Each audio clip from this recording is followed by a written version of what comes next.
Hey, it's Conrad Thompson. Thanks for checking out the podcast here on YouTube. Be sure to hit the subscribe button and the notifications bell. You'll get a notice anytime we upload some new content. And when I'm not asking Bruce, hey, how big was Batista's? Well, you know. One of the things I like to do is help people save money. And if you're watching this video right now and you're in a 30-year loan, man, you're overpaying your single biggest bill and you may not even realize it. I want you to do a little experiment for me. Take your calculator out, multiply your monthly house payment by 360 payments. That's how many payments there are on a 30-year loan. That big scary number, that's your total of payments. You're looking at that number? You know you can do better. Keep more of your own money right now and go to savewithconrad.com. Or maybe you've got credit card debt. Man, it's not a matter of if I can save you money with that. Your average interest rate on a credit card is more than 20%. And by the way, all the interest you pay on those credit cards, it's not tax deductible. Whereas the mortgage interest, well, that is tax deductible. So if you owe this debt, it's up to you how to pay it back. Doesn't it make sense to get the cheapest rate possible and the greatest tax deduction possible? Find out how much money you can save right now for free at savewithconrad.com. You don't need perfect credit. Even scores in the 500s can be approved, and it's no cost out of pocket. But maybe best of all, we're licensed in more than 40 states. We can help more families than ever before. But how much can we save you? Find out right now for free with a quick quote from savewithconrad.com. Hey, it's Conrad Thompson, and you're listening to Arn. And of course, we couldn't do it without the master of ceremonies. Here he is, ladies and gentlemen, the founder of the Four Horsemen, AA, Arn Anderson. Arn, how are you, man? I'm awesome. And you could actually do it. You just have to name it something different. Just saying. Got to name it something different? Yeah, you could do this show without me. You said you couldn't do it without me. I said you could, but you'd have to name it something different. Probably. You're right. I mean, I guess I technically do it 4 other days a week, but it's more fun when I do it with you. What are we doing? Hey, ladies and gentlemen, we are so excited that you're here. It's time for another hashtag Ask Arn Anything. Of course, every single week we flip-flop here on go long form on one topic. And then the next week we just throw you guys the keys to the whole car here. You're driving today. It's hashtag Ask Arn Anything. We're going to be back next week, and I'm pumped about it because it's Royal Rumble 2016. This is a show that has been debated and fussed and cussed and discussed. We're going to do it on the 5-year anniversary. We'll be back next week with Royal Rumble 2016. But today, it's all about hashtag Ask Arn Anything. Arn, we got tons of questions. There's no way we'll get to them all, but I'm ready if you're ready. Are you ready? I'm ready. Jeremy Eugene Hill wants to know, if a young talent were to come to you with some premarital counseling, what advice would you give them about the challenges that a wrestling life will bring to their marriage? After 30 years of marriage to the same woman, you seem like the go-to guy. Well, if we're talking about longevity, the main thing is, in this industry is like any other industry. Your wife is your partner. She's your best friend. She's going to be your go-to person when you're on the road and something breaks down at home. You can't fix it. They have to fix it. So you got to give them carte blanche to do whatever needs to be done around the house. And let me tell you, this is a difficult business. It's in some ways, this pandemic has brought families closer together, I would think. Yep. And it's gotten some people some time at home, me included, that hadn't had that time at home before. So it's actually been a wonderful thing in some areas for me.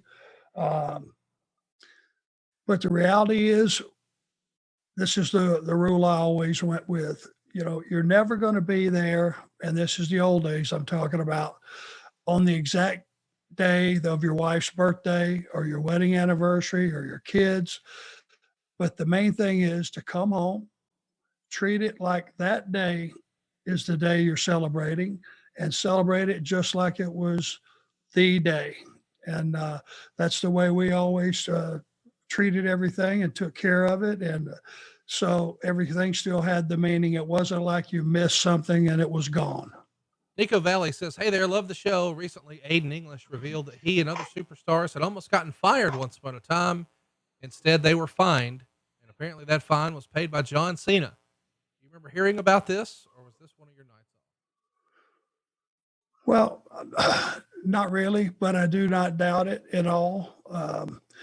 If John took responsibility of something that happened in the ring that he knew we're not allowed to do, and that's 99% of everyone else that worked there, then he probably did absorb the fine if there was one. But as far as having that direct conversation, I don't, that would have been something that would have happened later and down the road. And when the checks came out, the fine would have been in place, and then I'm sure it would have been addressed. Here's a hypothetical question that could be interesting.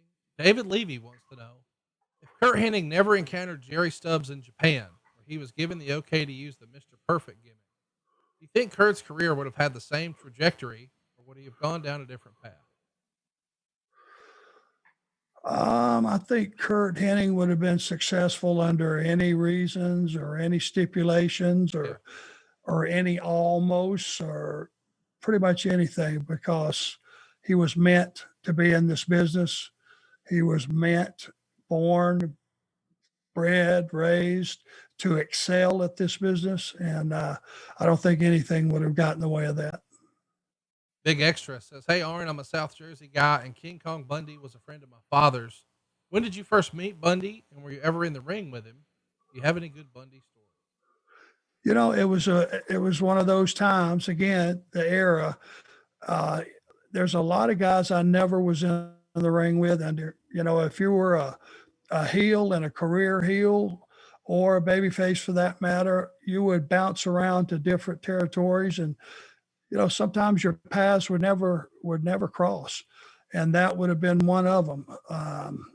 There would have never been a situation, I don't think, unless it was something like Royal Rumble or Survivor Series or something, where I would have been in the ring with Bundy.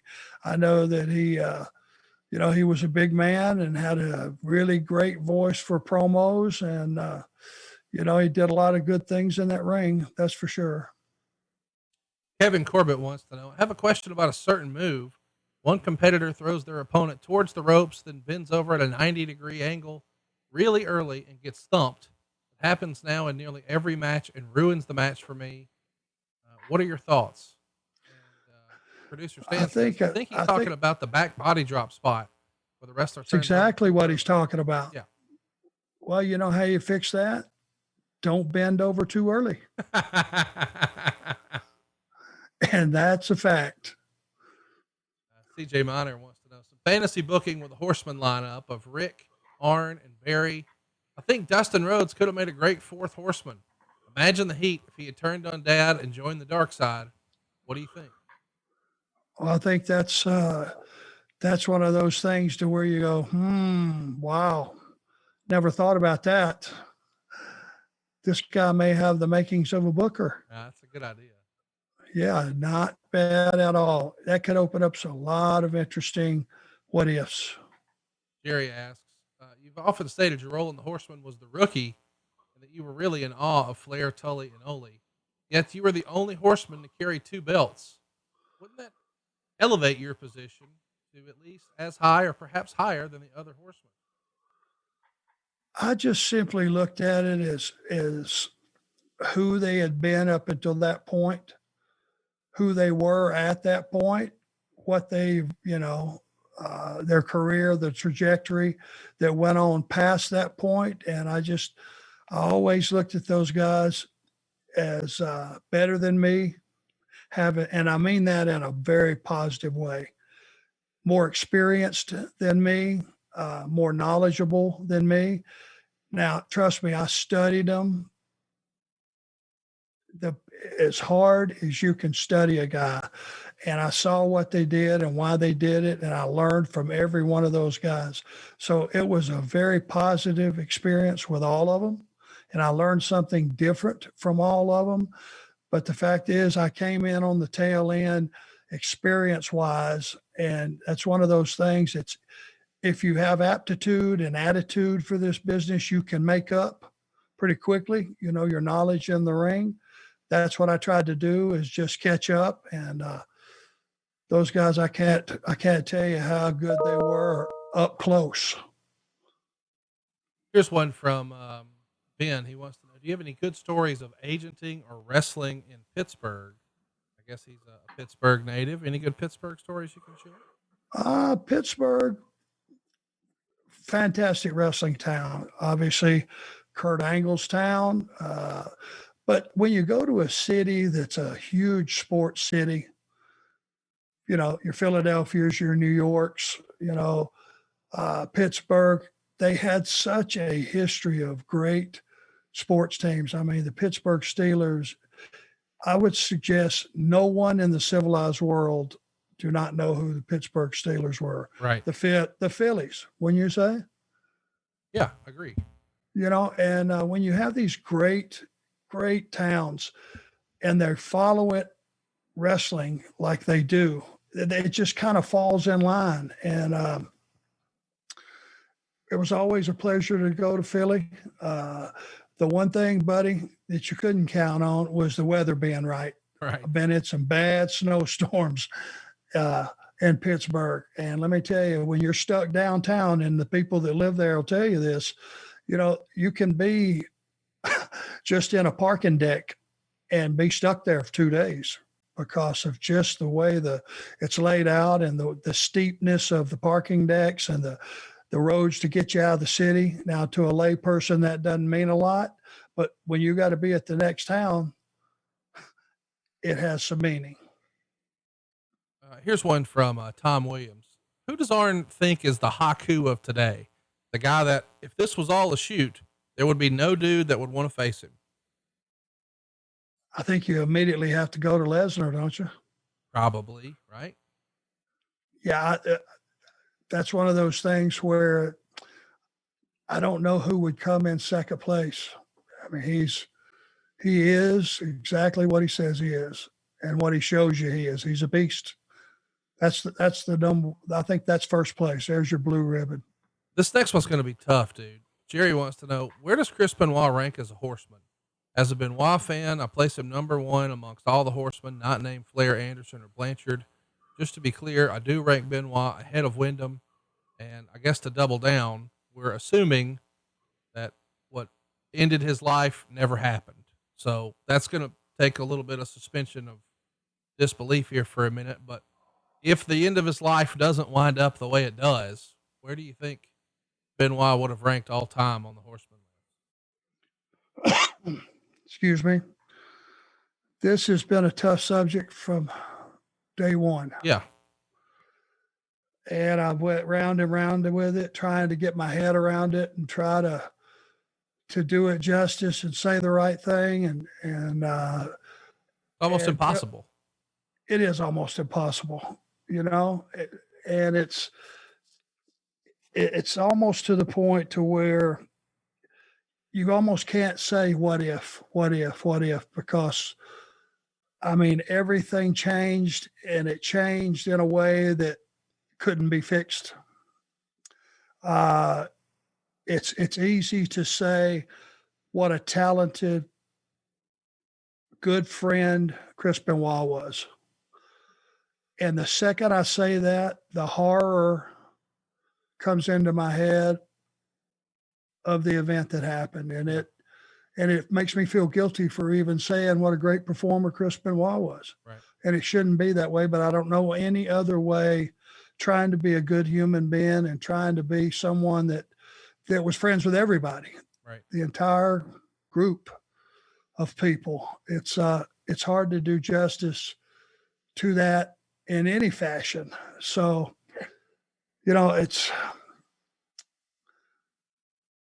I got to be honest with you. I don't think I have the right answer. I don't think I have a good answer. Sure. I just, there's no doubting his talent and his ability, and there's no doubting the horror of what happened. And that can never be erased. Rory wants to know, is there an international promotion you wish you could have worked for? International promotion. Gosh. Always heard good things about Brian Dixon and what he does over in Europe. I'm a big fan of the European style. That might have been a place where you could have went for a period of time and got some of that experience, got some of that flavor mixed in with your with your repertoire. Heard a lot of good things way back in the day about Jim Barnett when he was in charge of Australia. Mm-hmm. Heard a lot of good things about that, which Australia is a beautiful, beautiful country. If you've never been, you get a chance to go. But that's two that I think that, the Japanese style for me, just to be perfectly honest with you, I like my creature comforts. I'm an American and I'm Americanized. I like USA Today. I like, hamburgers as we know. And I like watching CNN, so I'm pretty Americanized. So Japan was a little bit of a little too foreign for me. Here's something I've forgotten about. Arn, what was your reaction to Scott Steiner bringing out a tiger during his entrance? Comes to us from Jason. A tiger? Yeah, it happened in WCW. I kind of forgot about it, but it was probably 2000 or 2001. He walked a goddamn tiger to the ring. It just feels like it shouldn't have happened, but it did. I could not have been there that night. Yeah, I think you would remember that. For whatever reason, there's a lot of stuff I've forgotten because of just mass implosion of stuff that happened during, those last few years. But walking a tiger I would have remembered that. I wonder if he threatened the tiger before they went out to behave. Oh, I'm sure that tiger knew to mind his P's and Q's. Or to not, if knowing Scotty Steiner, he threatened him and said, you better not behave. Yeah. Sounds a little more realistic. Beverly has a unique question. Arn, who's the worst shower singer in wrestling? Shower singer in wrestling. We'll expand that to riding in the car too. Because some guys want to do carpool karaoke. And I'm sure there's somebody along the years that you said, will you shut the fuck up, please? Well, I would generalize this as probably saying the country guys that really like the country music, I'm sure they all fancy themselves as being good singers. Right. I doubt very seriously if any of them are. But if they got a chew, they got a cold beer, and they got that country music cranked up, they really don't care what you think. Well, that's what country music's all about.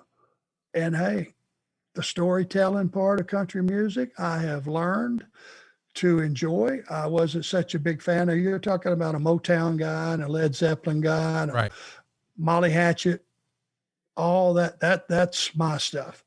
But as you get older, like everything else, you your tastes change and you put a little bit extra pepper on this, or, you season this up a little bit more, and your music tastes change. And the new country music style, is, I dig it. Big Extra wants to know, hey, Arn, any good stories about the Powers of Pain? Most fans say they were a Legion of Doom ripoff, but I was in awe of them as a kid, especially how athletic the Barbarian was and how strong Warlord was back in JCP. Well, if you would have walked in Gold's Gym over on South Boulevard during the middle of that angle with the Road Warriors and Barb and Warlord, you wouldn't have said they were a ripoff of anything, because I just happened to come in that afternoon to work out, and the timing of coming in was Barb and Warlord were doing inclines. Now, they had 535 pounds on the incline, and I'm not talking about the Smith machine. I'm talking about incline. Right. And they're banging out 4 or 5 reps, and I mean strict. And for people that work out know exactly what I'm talking about. There's a balance issue, inclines are it's a tough exercise. And those guys I just had timed it where they were, getting towards the end of their workout, and it was something to behold. Trust me. W. Beckner says, would Magnum TA have given Ric Flair a run for the most WCW/NWA title wins if he hadn't gotten hurt in the car crash? You know what?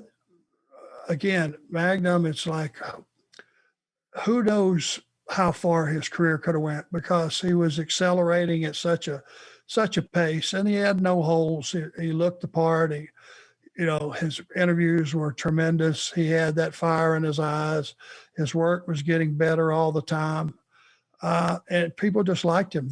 He was a star already, and he was going to become a megastar, I'm sure, had it not been for the tragedy.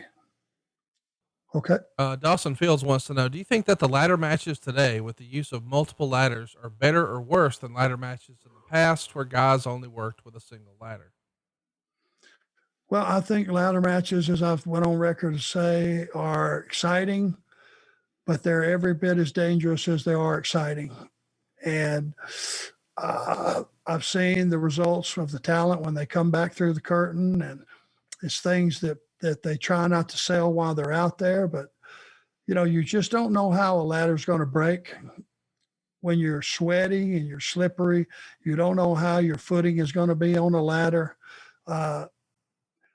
These are standard ladders, and when they set them up around the ring or underneath the ring, they've came from a hardware store somewhere or a factory somewhere. So, you're a victim of, hey, was there a mechanical error? Was there something that wasn't just exactly right? Because everything is not went over with a fine-tooth comb. I mean, all the ladders are checked, but anything can happen at any time. And I just think that, one ladder grew to 2 ladders, grew to 3 ladders, 4 ladders. Before you know it, now you're pulling 3 or 4 out from under. Sometimes more is not better. Sometimes more is just more. And it'll be up to the people that pay to see that match if they feel like more is better. For me, jury's still out. I'm not a big fan of ladder matches. Jerry wants to know, what's Wrestler's Court like, and has Arn ever had to be the plaintiff or defendant in Wrestler's Court? No, and I wasn't even, I've never been to a Wrestler's Court. Heard about it, but never been a part of it? Heard about it because it just so happened that by the time I was working as a agent/producer, that was for the boys. Wrestler's Court was exactly what they said it was. It was justice meted out on the wrestlers by the wrestlers, and we weren't invited. We weren't allowed. And it was something that was, we heard about, and not necessarily heard about secondhand, because they kept it pretty close to the vest. Here's one from John. I've listened to the podcast since the beginning. Prior to that, I never would have thought about this, but if I ever have the chance to meet you, is it more respectful to address you as Mr. Lundy or Mr. Anderson?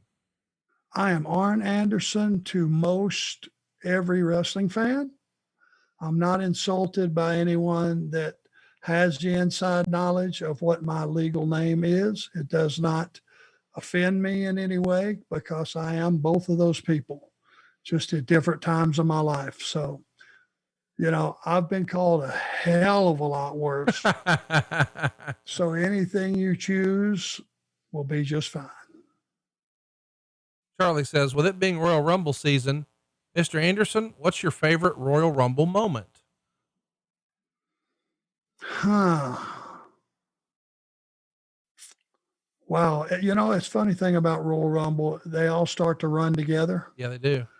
Unless you're sitting there and you're seeing who's coming down and what time and reliving it in real time, it's almost like, because it's the same format, it's a 2-minute deal. Down will come a new fresh face. Now, a lot of the surprises are cool. If you go back and started pulling up a history of the Royal Rumbles, one of the key things is who are going to be the surprises. Right. That was, you're a fan just like I am, Conrad. That was one of my favorite deals. Of course. Especially if it had been kept quiet. No one knew. And the size of the star was important, but it wasn't the most important thing.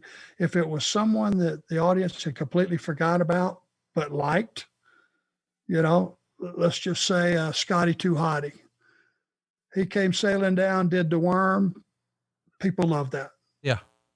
It wasn't necessarily an earth-shattering moment, but for the people that liked Scotty, and he had a lot of fans, that was entertainment from an era that they remembered, and they would have thought that was really way cool.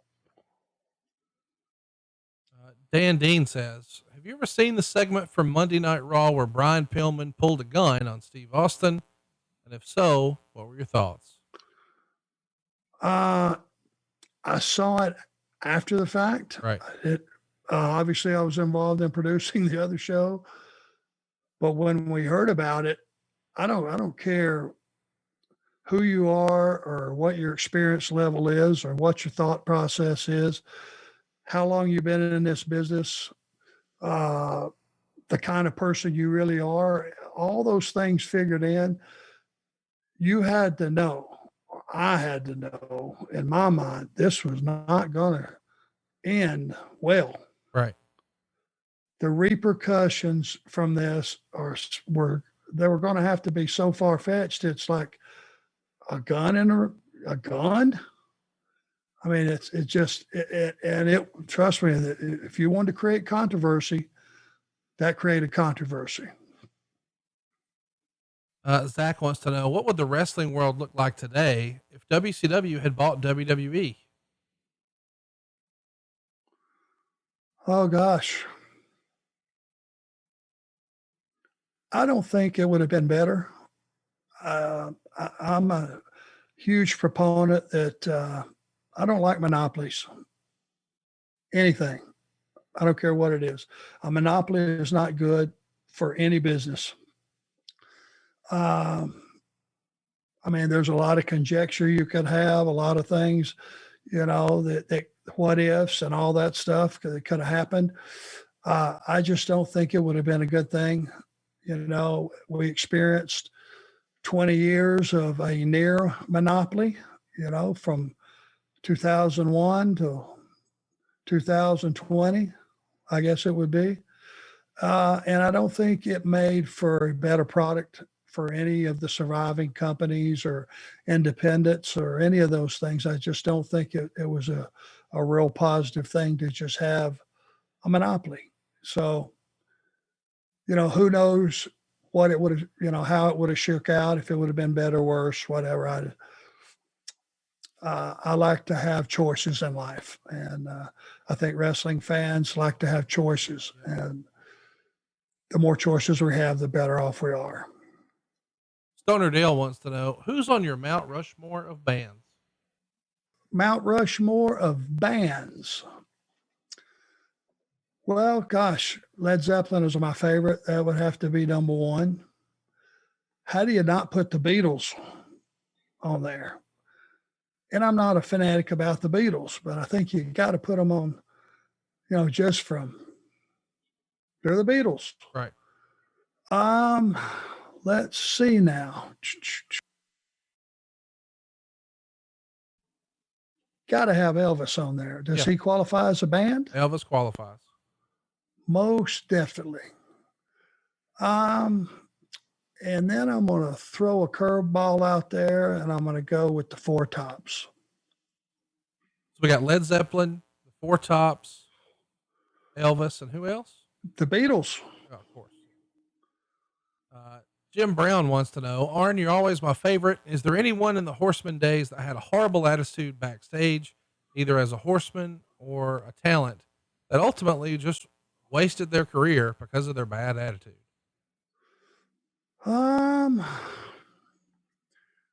Not so much the Horsemen, because Right. we all had the same goal. We were doing well. Let's just face it. There really wasn't a whole lot to be pissed about or unhappy about, from 85 and 86, 87, 88. We were having a blast. There really wasn't anything to be unhappy about or disgruntled about. as far as guys and their attitudes, if they were in Jim Crockett Promotions during that era, or they were working for the WWF, you know, if you really stop and break it down, life was pretty good for the wrestling industry back then. So I don't think there were guys. Now there were guys who were going to bitch no matter what. But if it was bitching about travel and all those things, I got it because I lived it. It wasn't necessarily about net income, I don't think. Drew wants to know, do you still feel the pop you received when you delivered the spine buster to Undertaker at WrestleMania? In hindsight, Arn, that's got to be top 5 biggest pops for you ever, huh? I think it maybe have to be number one. Yeah. And you'll get this, Conrad, because you know the breakdown. It wasn't, I've hit Hulk Hogan with spine busters. That's pretty big pop in your mind. It don't suck. I've hit Randy Savage. I've hit Vader. I've hit some prominent guys with spine busters, Sting, Steiner Brothers, guys. It's like, it don't suck. Trust me. To be able to, to get, and you get a reaction because the audience is not used to those guys getting manhandled, to be perfectly honest with you. But the Undertaker, the reason this was so, I guess, special, and you'll get this, Conrad, right away. It's just the fact that I was able to sneak down there.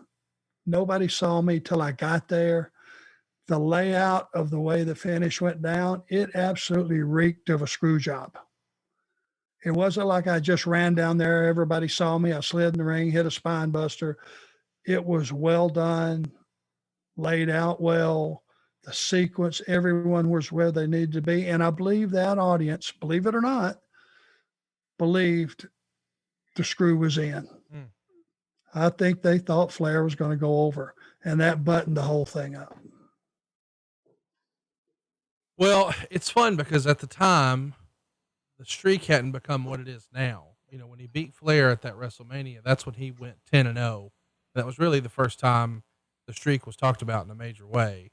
But yeah, I kind of thought, well, here it is. This is how it's going to happen. But again, the streak wasn't quite what it is just yet. And it wouldn't have been as impactful, not to cut you off, I apologize. Oh, yeah. Had it not looked like that was the finish. It just threw 2 more layers of, holy shit, they're going to pull this off. Let's talk about the NWO. Marcus says, in a recent Ask Arn, you didn't list the NWO as one of his top stables. Is that because he didn't like the guys personally, or he just didn't genuinely feel the faction was anything special? Now, who did mention them? I guess you and I recently talked about all-time great stables, and for whatever reason, it wasn't on your list. So if we omitted that sounds a little bit strange because I don't think I would have omitted that, but just because the impact it had on the industry. Do you remember who I did say?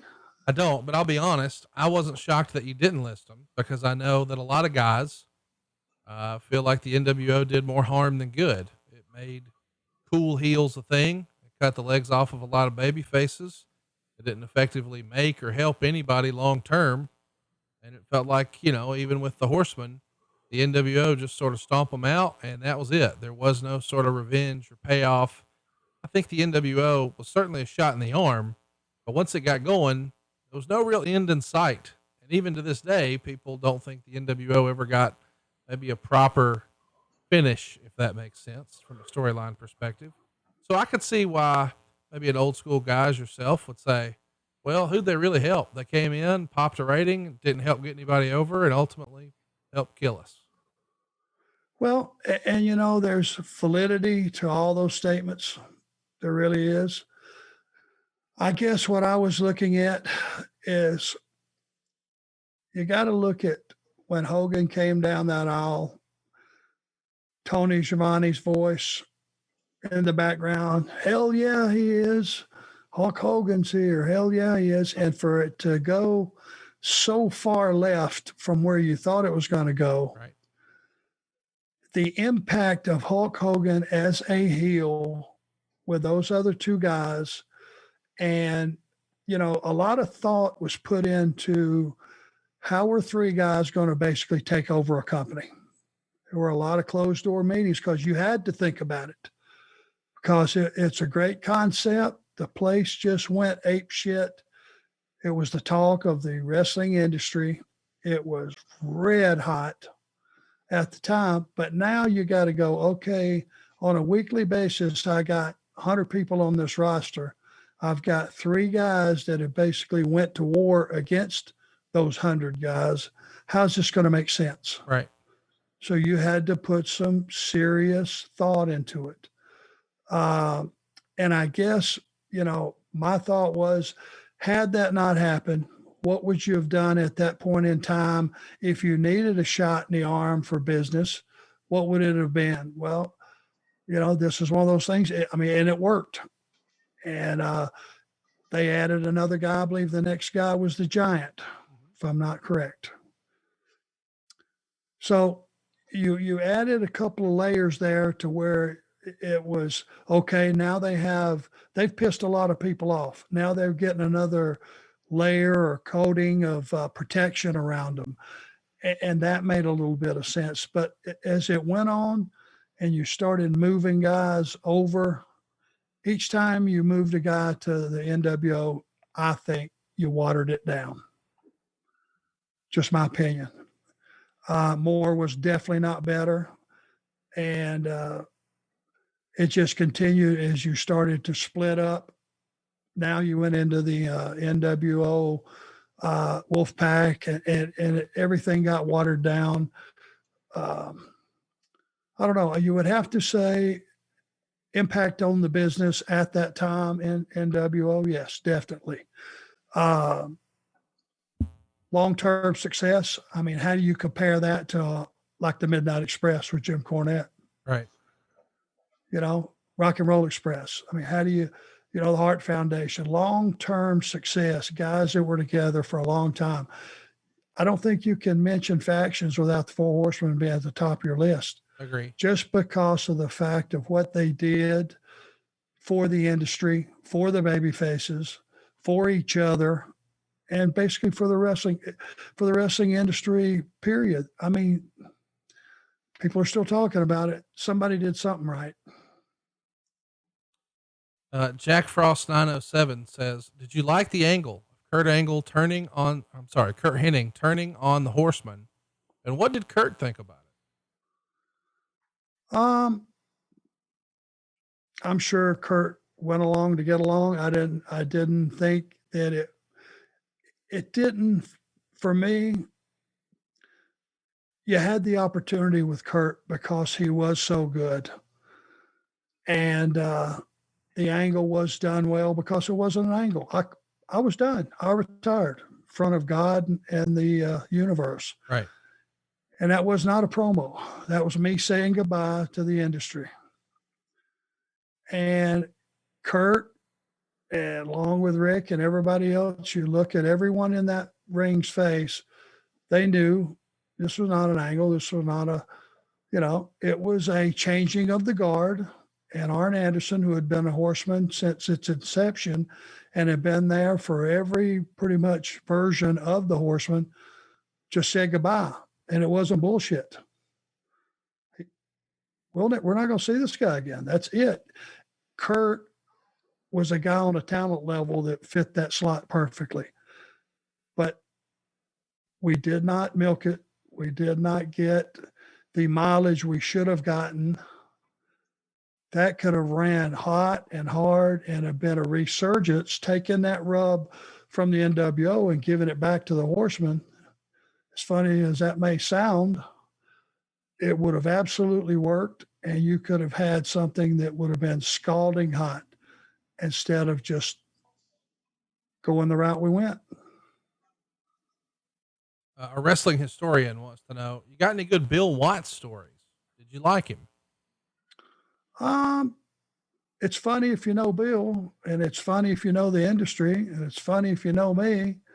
Uh, Bill came in. I think he might have been there, a week or so, and he called a team meeting. We're all out in the arena, and Bill wanted to lay down the ground rules of how he felt the business should be run and what was important, what wasn't important. And so we're all sitting there, and he's looking around the room. And he goes, "Guys, when you kick a guy, kick him. When you punch a guy, punch him. You have an obligation to take care of this business." So, we're all following along pretty closely there. It's typical Bill Watts deal. And he looks over at me and he goes, uh, Lars, come here, Lars. Lars, come here. And I'm looking around like, Lars, who the hell is he talking about? Right. Well, apparently he's talking about me. Yeah. You, Lars, get up. So I get up and I cover the distance to where he's standing, and he just goes, whap, straight punch right in the forehead. And it shocked me so much, and it shocked the boys so much, there wasn't a peep. And I just looked at him like, that it? He went, okay, all right, Lars, go ahead, sit back down. And he covered the room, walking around before he said anything, gave me time to go sit back down. And it was the eeriest. I can't believe all the boys didn't bust out laughing. Right. Other than the reputation that he had, and which would come to fruition, he's a very serious guy. And that was him showing the boys how to throw a proper punch, when all it really turned out to be was an awkward potato. That really happened in front of a room full of people.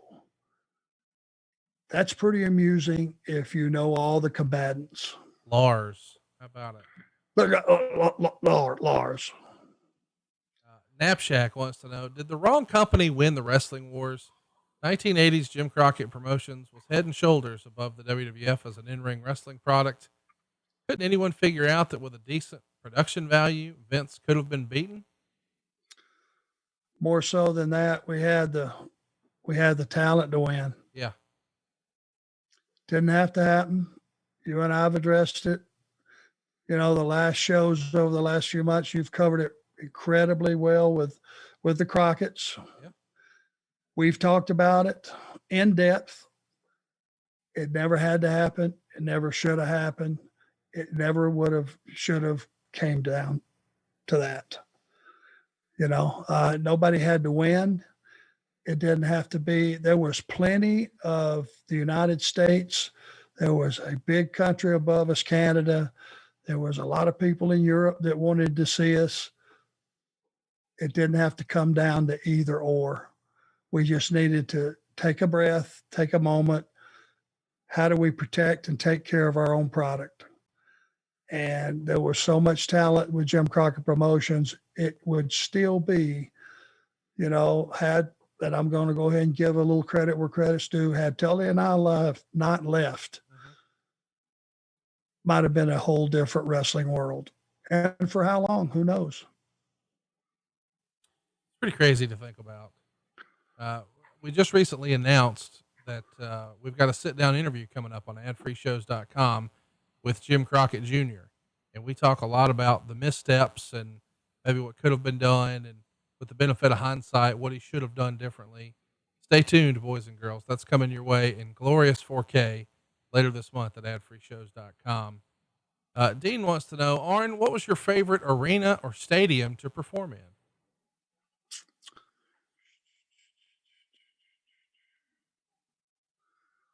Oh God, I don't know of one that I didn't like. Greensboro's got to be high on the list though, right?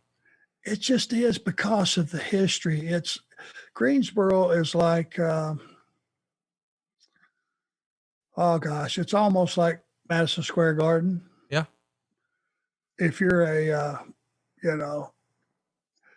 if you're an NWA fan, I guess it's exactly that. And people would drive from Winston-Salem, up from Charlotte, all kind of places to see events held there. But I turn around and I think about that, and then I go, how cool was Columbia, South Carolina, that arena? Because all the seats were like up, and it was like they were right on top of you. Uh, there was towns that lended itself outdoors to just great, like Charlotte, downtown at the, where they had the big show with Rick coming in with a helicopter and all that stuff, the stadium. There were certain shows that you remembered for different reasons. The Omni, you love the Omni. Oh God, the Omni. Well, that was my holy grail. Yeah. It just was. And the fact that it was really dark, fans were really rabid. It was really full, a lot of shows all the way to the top. And when it's dark, as we know, they're not inhibited. They will raise holy hell, wrestling fans, if they don't think everybody's sitting there looking at them. And it's accurate. And it made for some of the most deafening nights you could imagine. Keith says, if you could hold any title in your career, what belt would it be? I think you would have been a great Intercontinental Champion. So I think he's talking about belts you didn't hold. So we'll forget the TV belt, which obviously was your world title, that famous red strap, and of course all the different various tag titles you collected over the years. Was there one belt individually you would have liked to have held along the way? Well, I would be a liar and a fool in the same mouthful if I didn't say the NWA World Champion. Of course. I don't harp on it. It's not like something I feel like my career was not complete because that never happened.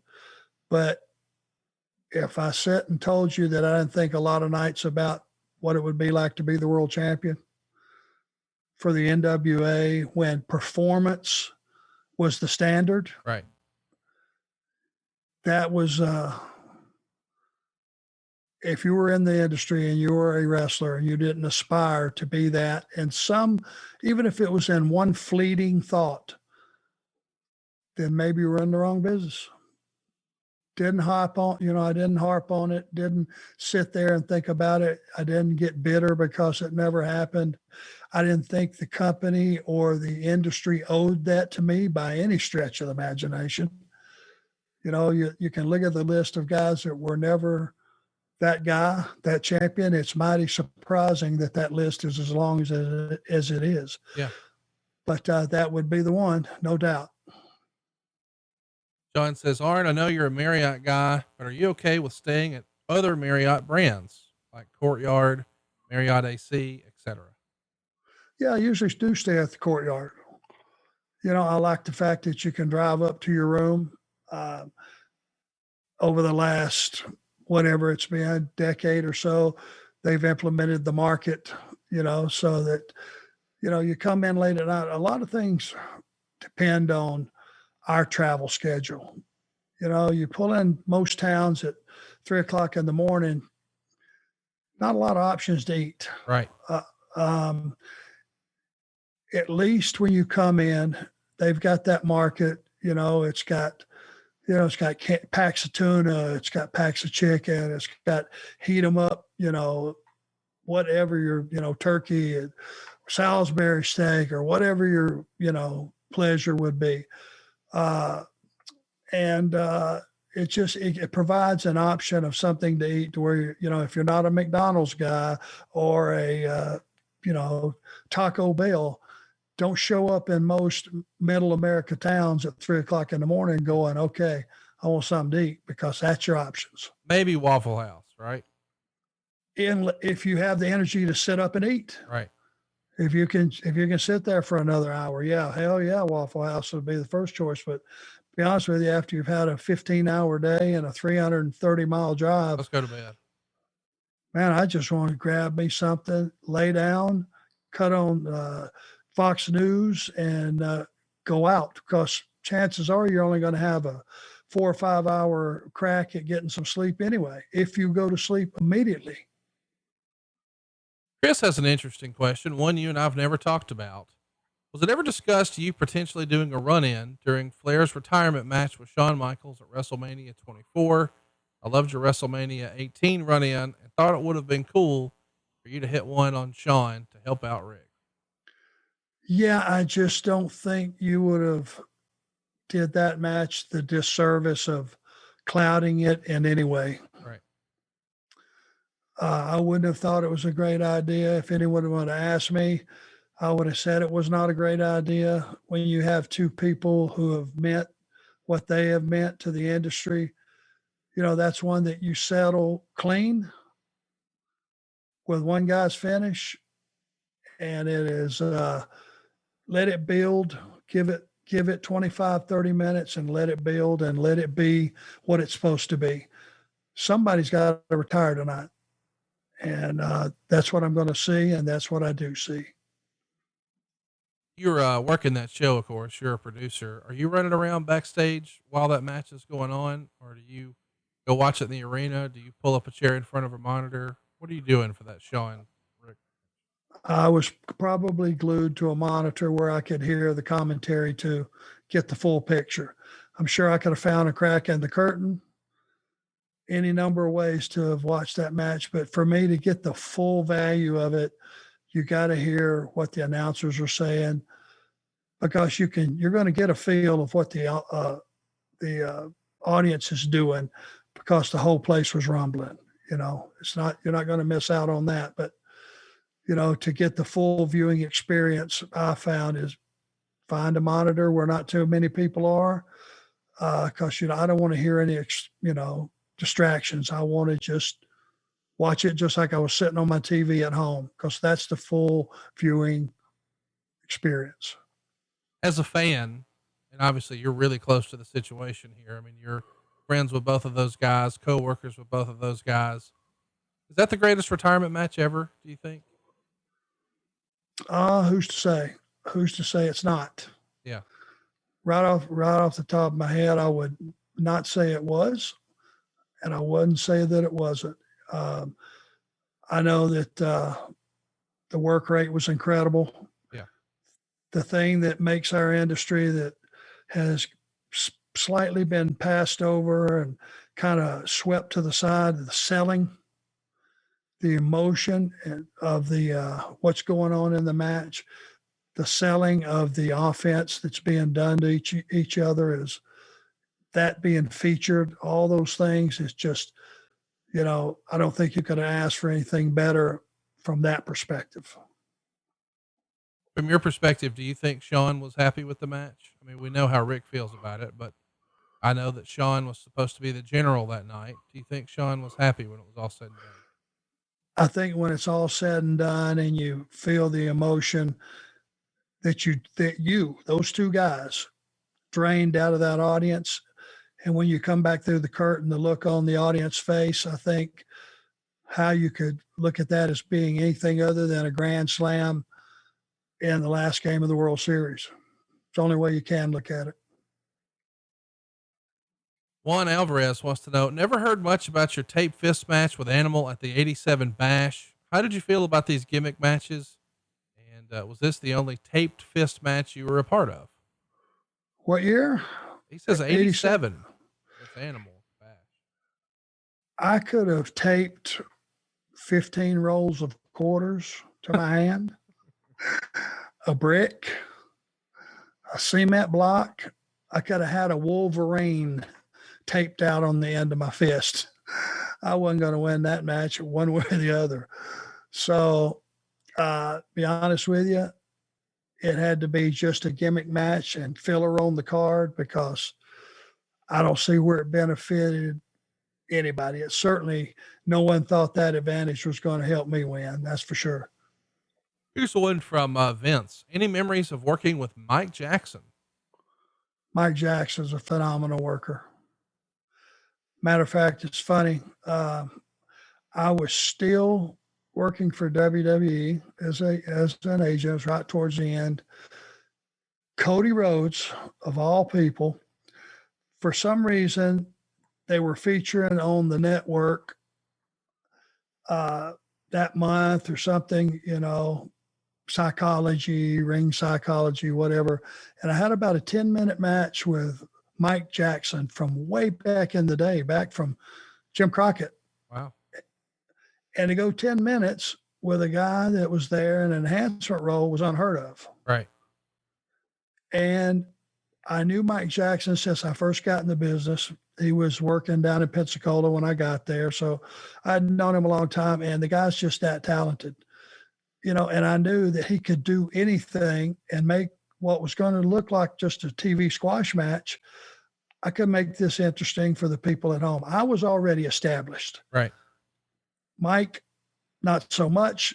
He was there in the role that he was, and everyone knew that. But anyway, I gave him a 50-50 match, which must have absolutely snapped Cody, because he called me and he said, "Did you get in trouble for that?" "What are you talking about?" He said, "I just watched that match from Mike Jackson back in the day. Did you get in trouble for having a competitive match like that with him?" I said, "No, I didn't get in trouble." I said, "What I did was take a guy that most people didn't expect much out of and made it a shocking viewing experience. And it's okay. I was all right afterwards. Nobody spanked me or slapped me on the ass or fined me or anything." And I think that he was so shocked just because of the way things, the evolution of the business. Sure. But he hadn't actually seen something like that happen, in real time on TV, being featured on a network or something. So, I thought it was amusing, since we have gotten to where we have in the business and the evolution of where I am as far as working with Cody and AEW. I thought that was really interesting. Chris38 says, if Arn could design a title belt today, what would be some of the main traits to make it stand out? Would he borrow from some of the more historic belt designs in wrestling history? The bigger belts to me have always seemed just a little bit, how do I even put it, distracting. Okay. Maybe, the mid-size, like, the NWA, world title, that particular belt it just was streamlined to fit most any waist. Right. Once you started like into the big, a lot of guys, which I'm sure you're one of them, Conrad, like the big gold belt. Yep. To me, it felt just a little bit bigger. Again, that's one of those deals where bigger's not better. I did like the color scheme on like the TV title, and I think you got to break it down to individual titles and all of that stuff. But I've seen some that were I did not like the spinner belt, as you can imagine. Nobody did. That wasn't a shock that you just heard that, was it? No. It wasn't broke. Don't fix it. Don't entertain when entertaining is not what you're trying to say. I'm the champion. You want this? You're going to have to come take it. It wasn't about the thing being able to spin. Right. Again, that's just an old timer with an old timer view. But we all share it. So here's one from Michael Eldridge. Another question about titles. What was the difference between the national tag title, the world title, and the United States tag titles? Doesn't it seem like at one time JCP had too many tag title belts? Yeah, and they weren't featured. Especially the national tag titles. Right? That's what we're talking about. Yeah. The national tag titles. Yeah. Those weren't, I don't think they were featured properly. The television title, everyone seemed to understand what that was about. Now, I would say for a period of time with Crockett Promotions prior to us, that influx of talent that came in, the U.S. title was the stepping stone to getting a world title shot. Right. So that meant something. If you were the U.S. champion, you could go into a match with the world champion, and it was almost like that's what validated you getting the title shot. Not that you were the number one contender, but the U.S. champion was the automatic number one contender. Right. So I always thought that had a lot of value. Here's one. This is something we've never really talked about. Keikayo says, how are talents paired with agents? Are they assigned pairings, or do talent and agents get to choose with who they want to work with? What's that process look like? Random. Other than the fact that Michael Hayes took a lot of the, or most of the, not all, but a lot of the gimmick matches, because that was his forte, the TLC matches and things like that.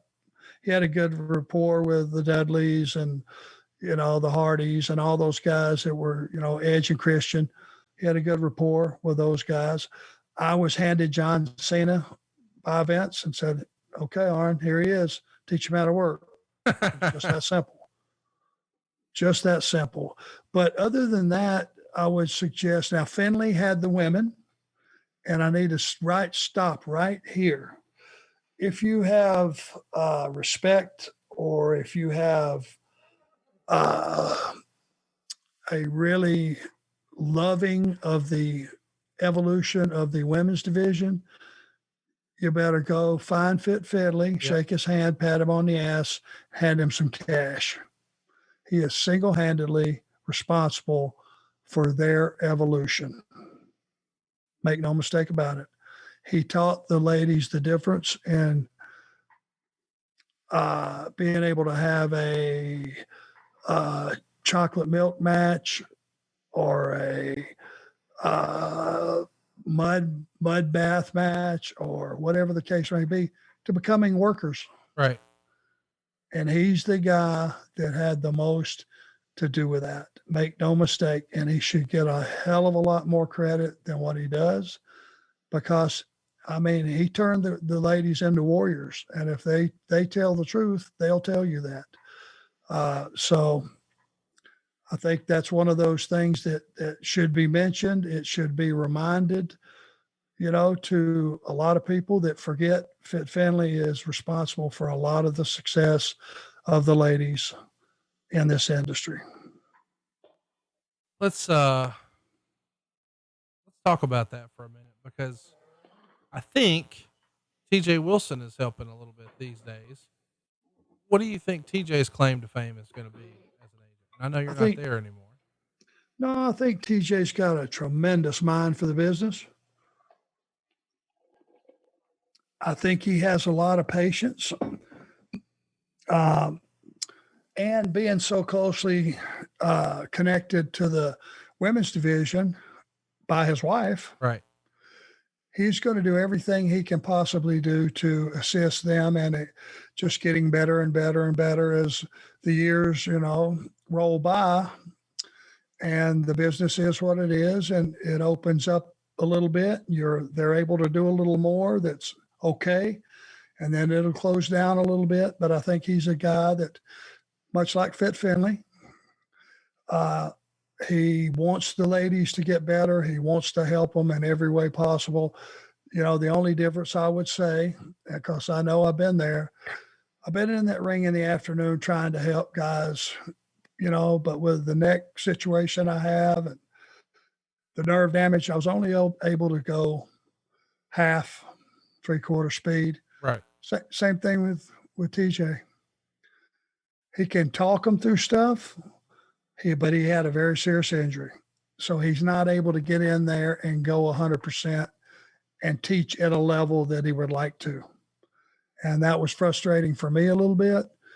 It's going to be a little bit frustrating for TJ, but more so than actually going 100% with him, it's being able to communicate psychology and, okay, tighten this up and loosen this up, and here's why you don't do this, and here's why you do that. And that's the most important thing as far as the communication.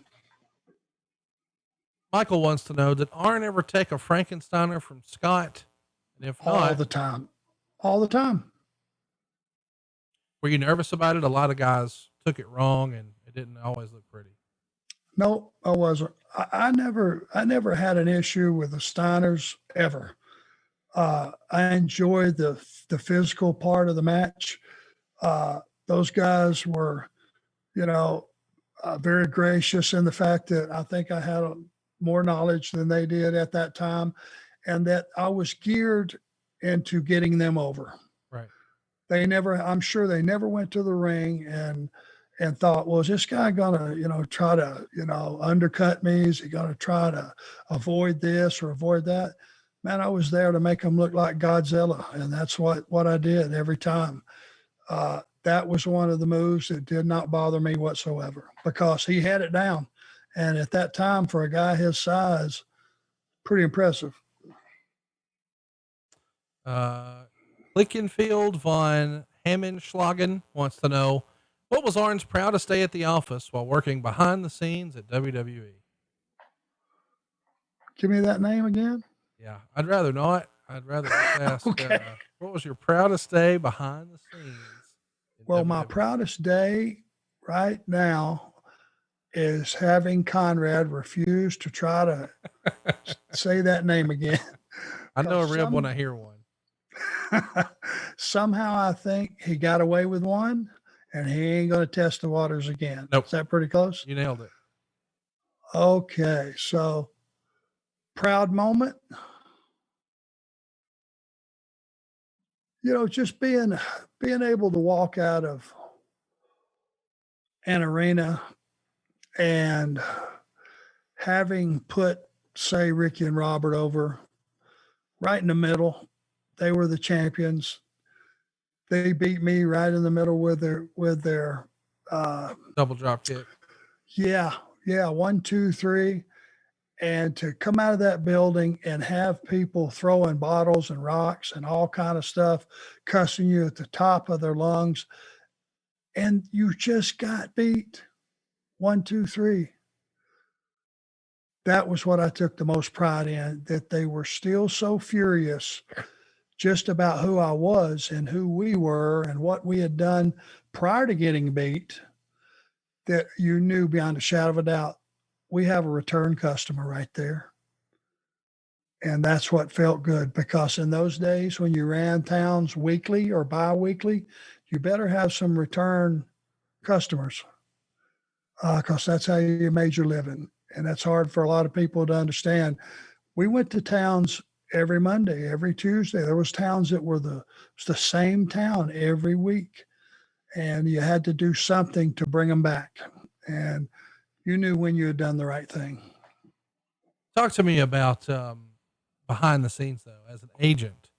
Do you have a moment when you look back, you remember walking out of the arena thinking, man, we did it today?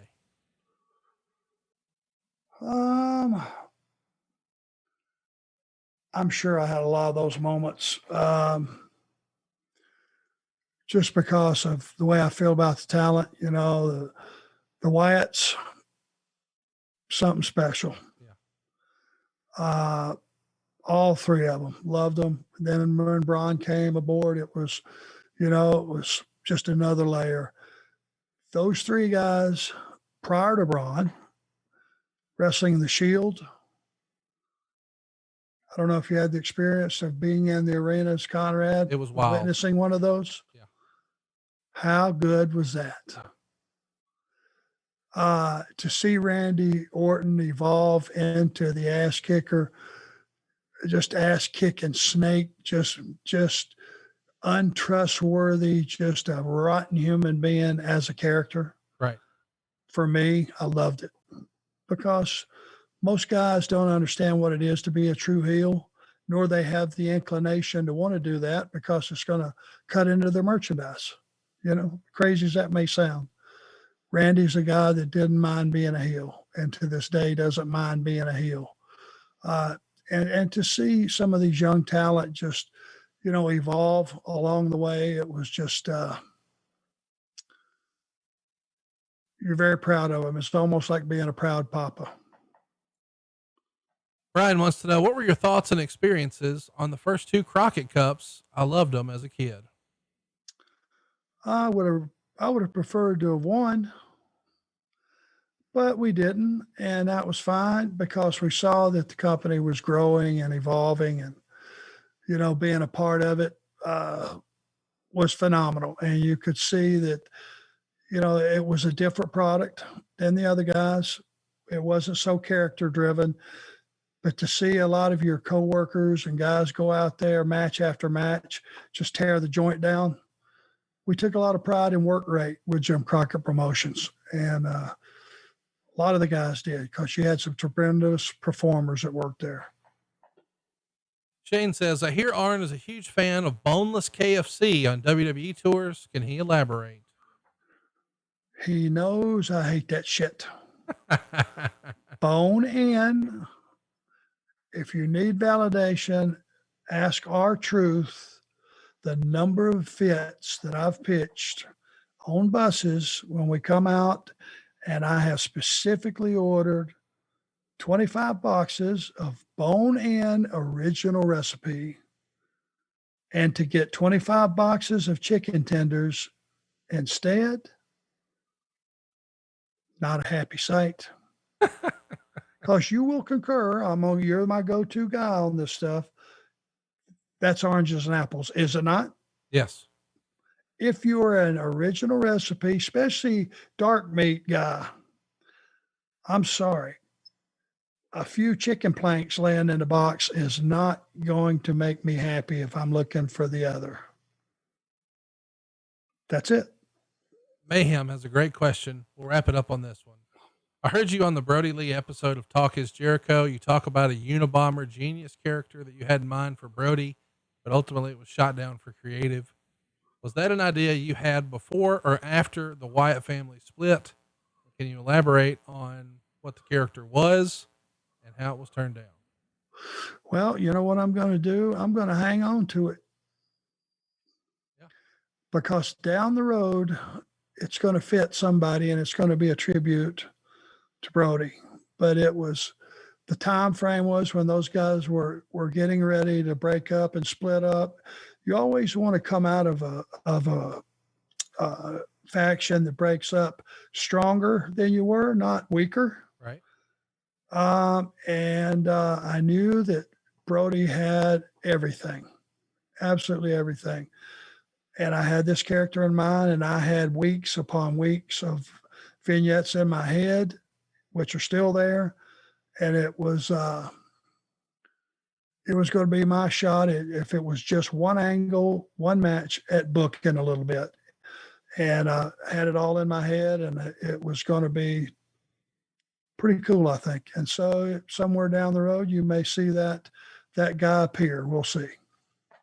Well, we will appear next week here on Arn. We're going to be back talking a little more modern Royal Rumble. It'll be Royal Rumble 2016. That's coming up your way in 1 week. We'll be back in 2 weeks, though, with another hashtag Ask Arn Anything. It's easy to participate on this show.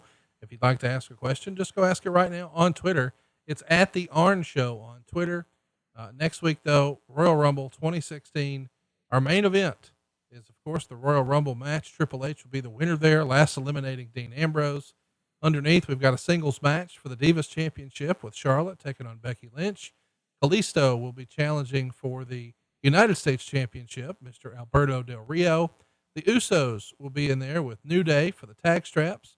Dean Ambrose will also be in a last man standing match for the Intercontinental title against Kevin Owens.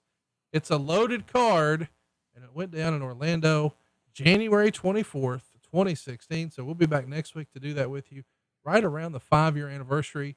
That feels like it was a couple years ago to me, Arn. It doesn't feel like 5 years to me. We have different memory spans. Seemed like a while back for me. Just the last year. I mean, think about it. Think of how long the last year is when you think about it in one respect, and then you go, God, it just flew by. Yeah. I'm kind of split on everything as far as that. Coming up on 1 year of the pandemic, and man, it's been an interesting year to say the least. I agree. At times it feels like it's drug along, but on other times it feels like it was March just a couple of months ago. Yeah, Or absolutely. it'll be WrestleMania again. I'm sure you saw they've announced the WrestleMania site for the next 3 years, and that there will be fans at this year's WrestleMania. That's got to be encouraging as one of the Bizoys. You like getting out there and having an audience to perform in front of. Maybe that's a good sign, right? Oh, it's a great sign. I'm very excited about it. I'm so happy for, number one, for the fans. Yeah. My God, folks, without taking this the wrong way, we have missed you. Yeah. You have no idea of what you bring to the table as far as our product being a perceived success, a real success, and just an overall viewing experience.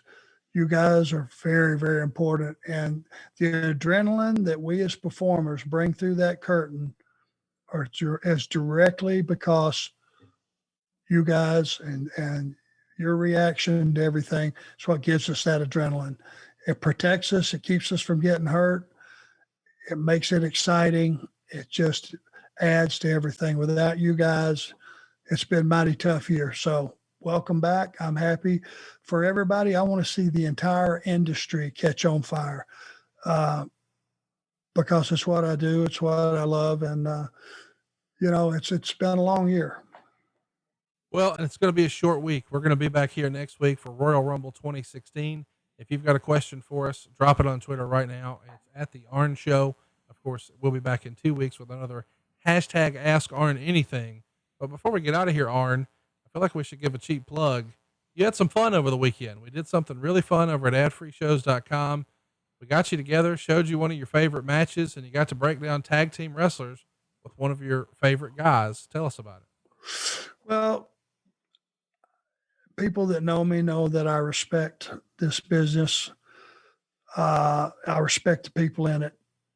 And every so often, there comes along a young lady or a gentleman who not only do I respect, but I learn from. I look at with a fresh set of eyes and I go, God, that guy's me. That's the way I used to feel about the business and still do. I just can't do anything about it. But when I see a guy like Dax of FTR and he tells me the story of how he started wrestling and how he went with his dad and the fact that his dad was a Horsemen fan and it made him start to look at things differently, who was causing the excitement, who wasn't, all these things. When he talks about how much time he watches film and everything he could pull up on YouTube from the old days and copying Tully and I, trying to make, the business better and trying to make the rules matter and all those things that you don't normally have that kind of conversation with a young talent in this business. They're just special. And that guy, along with his partner, are two of them that I've came along and I went, after a conversation with them, I walked off going, God almighty, that's why I still love this. Yep. Those guys right there, that's two reasons. And the pride that they take in the business and the pride they take in their performance and the pride that they just basically have they're proud to be, just like I am, a professional wrestler, not a sports entertainer, not a superstar. I'm just a professional wrestler. I just happen to be at one point pretty damn good at it. Same with those guys. And having Tully be with them has been nothing but a big positive and can only get better from here. You got to go check it out. It's over at adfreeshows.com. You've heard Arn talk about it. We've asked what was the best tag team match you saw in WWE, and he didn't hesitate. The Revival versus American Alpha. To see Arn break it down with Dax, and you get to sort of get their insight into what they're doing and why it works. It's a masterclass in professional wrestling. If Arn loved it, I know you will too. It's at adfreeshows.com right now. I hope you'll check it out and stay tuned for our Jim Crockett Jr. interview coming up later this month. We also just rolled out an incredible new series called Title Chase. We're going to document the history of some of the ring use championship belts, and we kick it off with the WCW United States Championship, most made famous by Ravishing Rick Rude. Of course, everybody else held it too, including Vader and Sting and Luger and on and on. But we're having a lot of fun at adfreeshows.com, and I hope you'll check it out. You get all these shows, of course, early and ad-free, but there's tons of other bonus stuff that we've been talking about, including some live interactive experiences, and it's all happening right now at adfreeshows.com. But next week, it's all about Royal Rumble 2016 right here on Arn. Hey, it's Conrad Thompson. Thanks for checking out the podcast here on YouTube. Be sure to hit the subscribe button and the notifications bell so you get a notice anytime we upload some new content. And go save yourself some money right now. If you're in a 30-year loan or you have credit card debt, it's not a matter of if I can save you money, it's a matter of how much. Find out right now for free at SaveWithConrad.com.